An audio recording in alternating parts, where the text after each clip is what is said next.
Hi, good morning. காலை வணக்கங்க. இன்னைக்கு காலையில் பிரேக்ஃபாஸ்ட் பாருங்கள், அடை தோசை தான் ஊற்ற போகிறேன். தோசை ஊற்றிக்கலாம். இன்றைக்கி அடை தோசைக்கு பாருங்கள், துவரம் பருப்பு மட்டும் தான் போட்டிருக்கேன், வேறு எந்த பருப்புமே போடல. கொஞ்சோண்டு பச்சரிசி, புழுங்கரிசி கொஞ்சோண்டு சேர்த்து எல்லாம் ஊற வச்சு ஒரு 2 மணி நேரம் ஊற விட்டு ஆட்டி மிக்சியில் அரைச்சிருக்கேன். வெங்காயம், கருவேப்பிலை போட்டிருக்கேங்க, அவ்வளோதான்.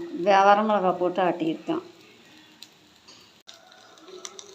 அடை தோசை திருப்பி போட்டுக்கலாங்க. நல்லா எவ்வளோ கலர்ஃபுல்லாக இருக்குது பாருங்கள்.